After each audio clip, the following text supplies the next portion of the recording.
Hi, and welcome to today's Engaging for Missouri webinar. I'm Alice Roach from the University of Missouri, and I'll be your host today. With each of these 30-minute presentations, we intend to share research-based insights that leaders like you can apply in your own work to benefit and strengthen the state's agriculture and food system, hospitality sector, economy, communities, and families. Today, Hoa Hoang will share a presentation focused on the Thrifty Food Plan and SNAP benefits. But before we begin, I do want to share a few housekeeping items. First, we'll close the webinar with a Q&A session. Those of you who have connected today via your computers may submit questions in the chat screen. If you joined today by phone, then you may email me your questions at roacham@missouri.edu. Second, all attendees are muted and may not start their video. Third, if you encounter any technical problems during today's presentation, then you can let me know by either submitting a comment in the chat screen, or you can send me an email at roacham@missouri.edu, and I'll do my best to help you troubleshoot. And last, we will make a webinar recording available. You can look for an email from Zoom that shares more about where you can access that recording in about a day from now. And you can also find an archive of previous webinars on our Division of Applied Social Sciences YouTube channel. So with that, we'll transition to the topic of today's presentation, which is titled Thrifty Food Plan and Costs of Different Food Market Baskets. Presenting today is Hoa Hoang, who's a Senior Research Associate with the Food and Agricultural Policy Research Institute. So thank you, Hoa, for presenting today. If you could please unmute your microphone and start your video, then we can begin today's presentation. Hi, everyone. My name is Hoa Hoang, Senior Research Associate at the Food and Agricultural Policy Research Institute. I'm really happy to be here today, and thanks Alice Roach for organizing the webinar. And the main topic of today, we'll be talking about the Thrifty Food Plan and cost of different food market baskets. The research stems from our food policy guide, which published in October and November. Before we dive into the main content, I would love to share a little bit about what food policy guide briefs are. These are one-page, easily digestible briefs that we focus on the food policy issues. So a little bit of difference, maybe that from what our institute, the FAPRI MU, the traditionally that we focus on more on the agricultural production side, and exactly like this week that my colleagues are very focusing on the baseline update. The food policy guides tend to gear toward the food policy issues, and we use economic data and analysis to back our reports, and we plan to publish this on a monthly basis.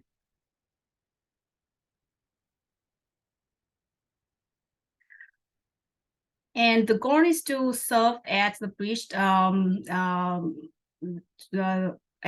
between the academic research and the media. So even though we gear toward media as our main audience, these briefs are, like, I think, for everyone.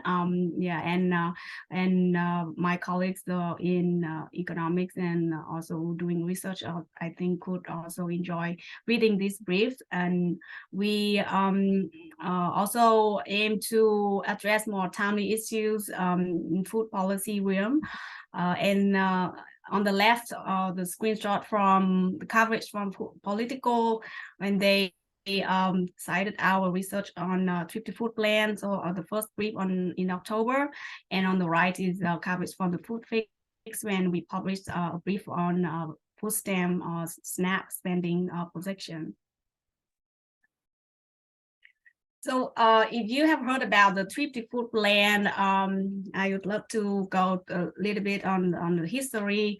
The idea is to design a national standard for nutritious diets at a minimal cost. And the idea was adopted by USDA in 1975 based on the Economic Food Plan in 1962.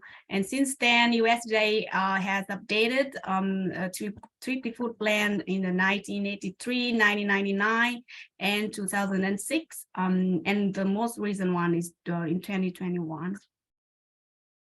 So by law, before 2021 revision, the Thrifty Food Plan has to be cost neutral, which means the USDA can only adjust the cost for inflation, for food price inflation, and the real cost has to be the same as the 1975 value.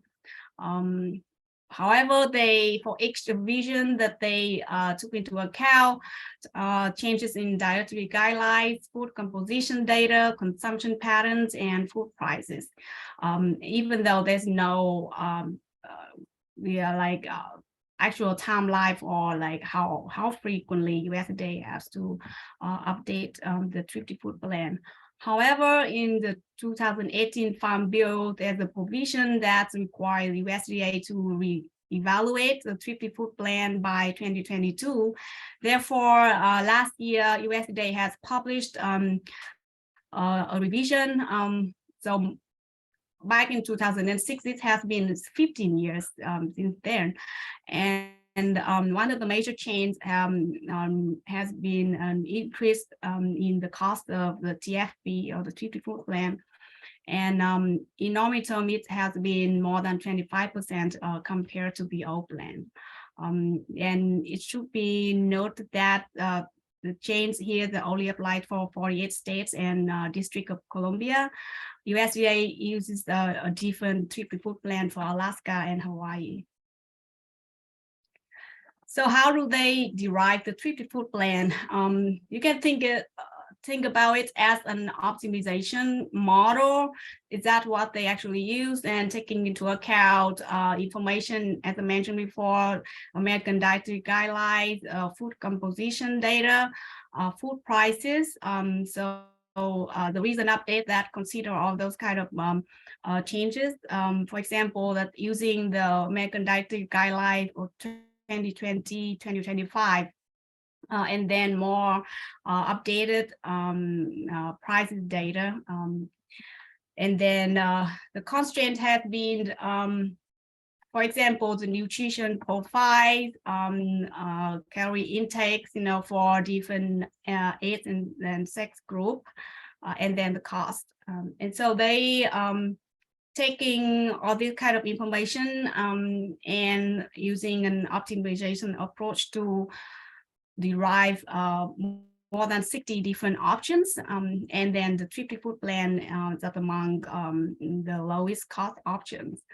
I think I would like to note that some of the options, even though the Thrifty Food Plan doesn't really exactly tell like people you have to buy this food and that food, but like for the input data that they use, there might be some food choices could be impractical for some households. For example, some households they don't eat cheese, or some people don't eat cheese, or dry beans could be considered very low cost for some, but maybe it's not practical for using it for cooking. For example, it takes more time, or like depending on your diet.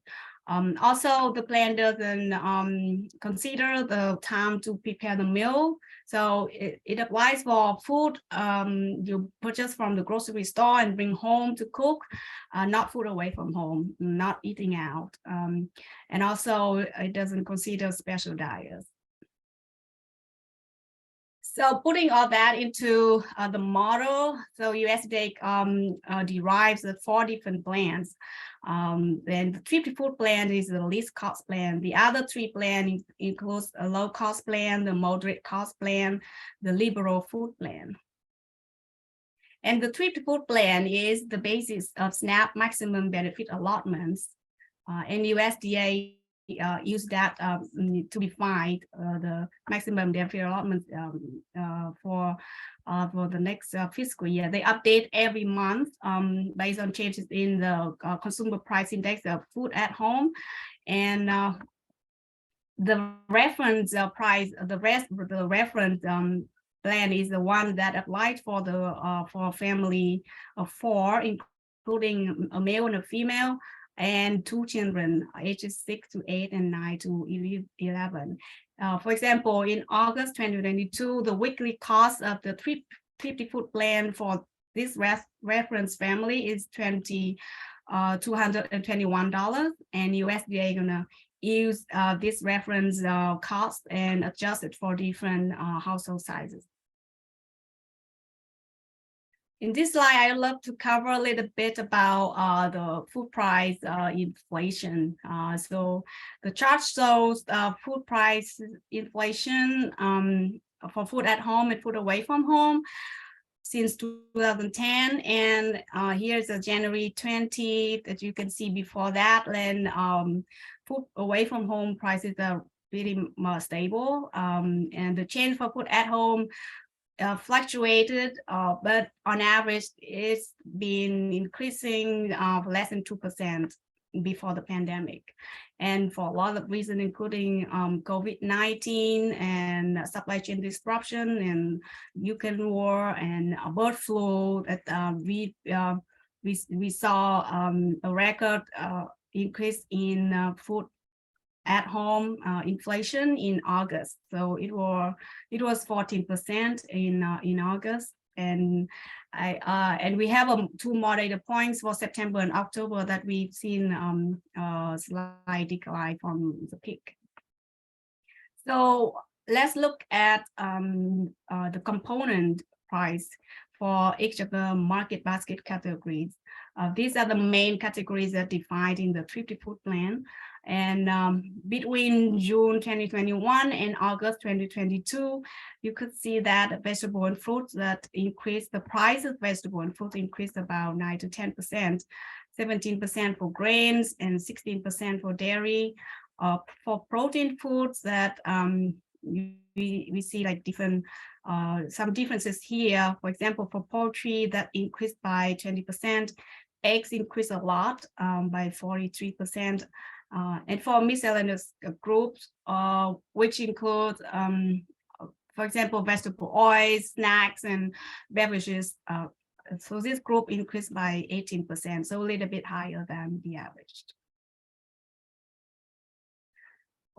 For the next few slides, I will be talking about the component cost share in the market basket. So the market basket, is the typical, let's say the typical grocery basket, that people purchase and then bring home for at-home consumption. So the Thrifty Food Plan, so you can imagine that's more like a guideline, right? So it's not like what people actually purchase, but this is like the guideline. And as a guideline, so the 2021 Thrifty Food Plan states that let's say if you have $100 for the budget, then the household should spend about $24 on vegetables, $14 on fruits, about $16 on grains, for $15 on dairy, $22 on protein foods, including meats and beef, pork, poultry, eggs, seafood, and about $10 on miscellaneous group. So the next column is what I used from the actual data. The data come from the consumer expenditure surveys published by the Bureau of Labor Statistics between 2011 and 2019. So I took the average, and it is for SNAP households and for the same budget, $100. But this $100 I don't includes both SNAP benefits and the household pocket money. So it's not entirely like 100% coming from SNAP benefits. So for your information. But for this group that I extracted only for households that self-defined that they are in the program.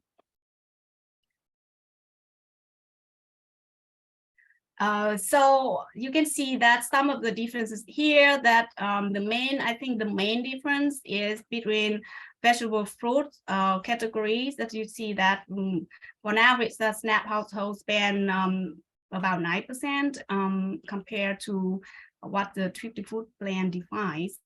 And for the miscellaneous, that they spend about nearly 40% on on the rest, like all kind of food that mentioned, like cooking oils and beverages or snacks. So let's compare with an average US household. The difference is not so much between SNAP household and a typical US household. Like for the some of the category here that we see a big difference compared to Thrifty Food Plan.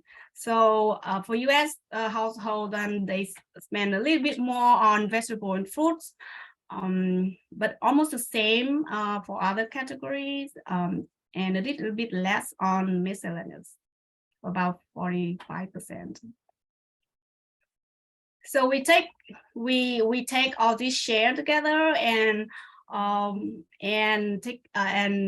taking into account the changes in the price in the previous slide, and so we arrived to an average cost change for each basket.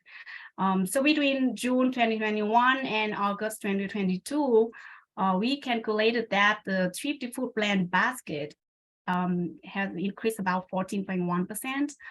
For SNAP basket, which like a typical SNAP household purchase, then the cost increased by 15.4%. And for the US household, the cost increased by 15.1%. So overall, that we conclude that yes, due to the difference in the component changes for each market category, then the cost of a typical household food basket might have increased faster than the Thrifty Food Plan. So in August 2022, that USDA raised their fiscal year 2023 maximum benefit levels by roughly 12.5%. So yeah, so this is the change between June 2021 and June 2022. So it's a little bit of a cutoff because we extended like to up to August 2022. But this is what USDA used to define the next fiscal year maximum benefit level, using the June cost of the Thrifty Food Plan of the current year. In addition, that we know that as COVID-19 eases, some of the response policies also expire. Therefore, we expect that there would be a decrease in the average monthly benefits that SNAP households will be receiving. We also have the information from S&P Global that they estimate US unemployment rate will rise to 5% from this year will be estimated around 4%. So it'll be a 1 percentage point increase in 2023, which means more people might participate in SNAP. So this chart shows the difference between the maximum monthly benefit for 1% household. It's one level of maximum benefit in the gray column, light gray column, and and the average monthly benefit is in the yellow column. So not all SNAP household receive the maximum benefit.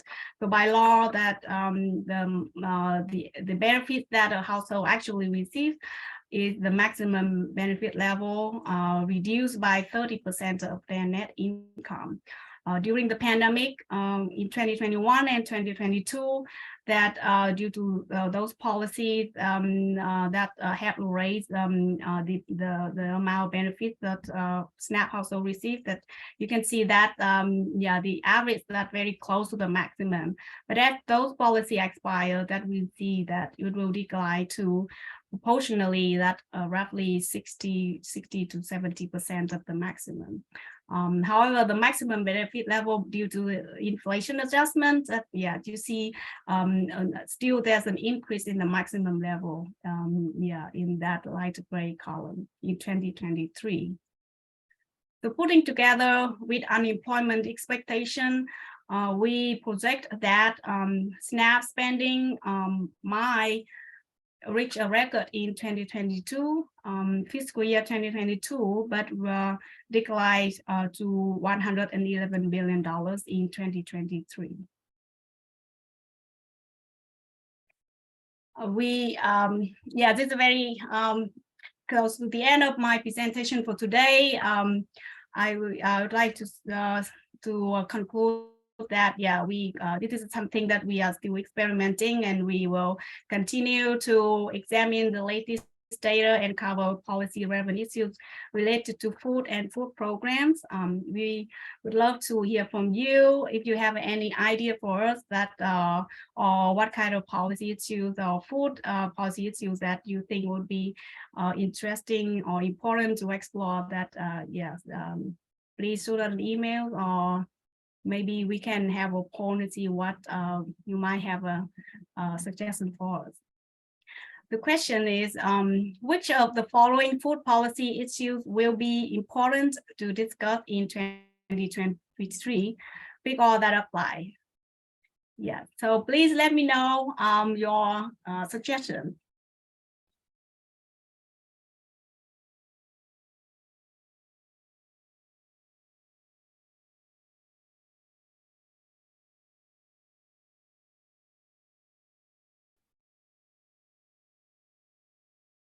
Okay, I see lots of folks responding, so I'll give you a few more seconds to make your selections before we close the poll and show the results.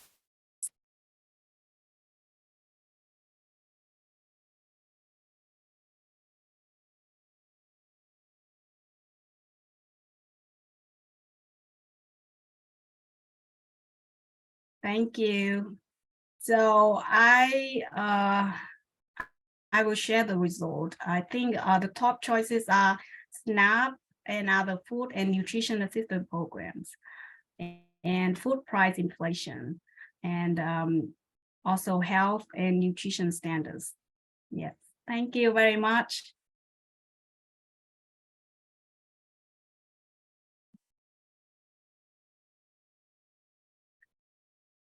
Let's connect. This is my Twitter handle. I have a LinkedIn, but you can also subscribe to our food policy bites to receive updates. Once it comes out, we have a separate link to our food policy bites that you can check on the FAPRI website, and you can also follow FAPRI on Twitter. Thank you very much for being here and enjoying my presentation. Yes, thank you. We enjoyed the presentation too, and thanks to the audience for participating in that poll. I hope to see lots of good food bites publications released next year covering some of those topics that you all expressed interest in seeing. So we do have some time to take a few questions. So if you do have a question, please go ahead and include that in the chat screen. You can direct it to either the host or everyone, whatever you feel comfortable with, or you can send me an email at roacham@missouri.edu, and I can collect your questions that way too. To get started with questions, Hoa, I was wondering if you could talk a little bit about how other food assistance programs like WIC and the Emergency Food Assistance Program determine their benefits, because you laid out very well how the Thrifty Food Plan helps to determine benefits for SNAP participants. I think the Thrifty Food Plan is the only one that is used for SNAP, maximum benefit allotment. For the other program, for WIC, for example, I don't see any similar type of like using optimization model to be derived. I think they tend to have a guideline, and based on the nutrition guidelines for that particular, targeted population, which are pregnant women, breastfeeding women, and little children under the age of 5. Yeah, so I think Thrifty Food Plan is not useful for WIC, but other plans coming from the model that can be used for other welfare, maybe some other welfare programs or on different situations. So to piggyback on that, so you showed the Thrifty Food Plan, and then there were 3 other plans that are modeled. So it's the low cost, moderate cost, and liberal. So how are those plans used, either by the federal government or outside the federal government?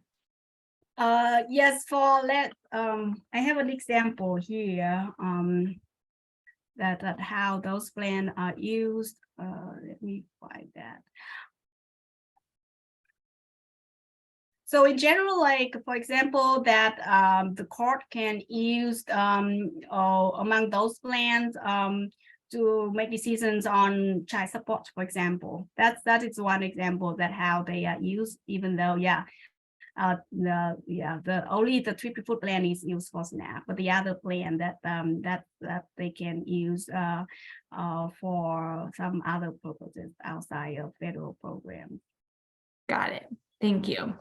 And then you illustrated how food price inflation has been such a significant issue in a headline throughout 2022. How might the recency of this food price inflation issue affect how Congress approaches the Farm Bill discussions in 2023? And do you anticipate maybe any further revisions to the Thrifty Food Plan as a result of what we've experienced through food price inflation?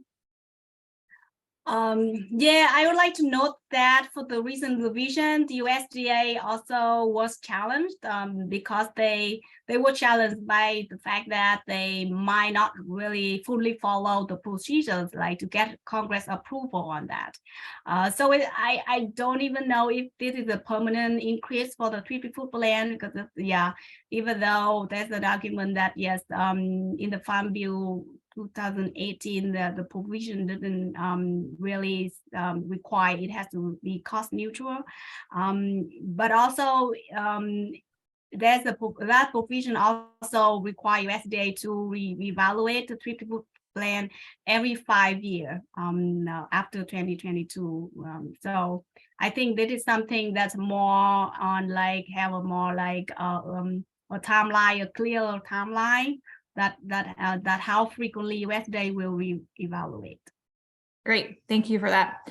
And while we have you here, I have one more question for you. So what other food price or rather food policy related topics do you anticipate Congress will address during the Farm Bill negotiations for 2023? Oh, on that part, yes.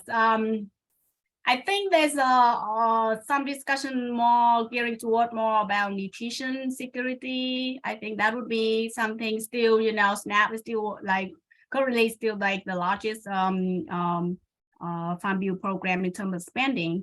But yeah, I would expect that there would be more discussion about like relating to health and nutrition. Yeah.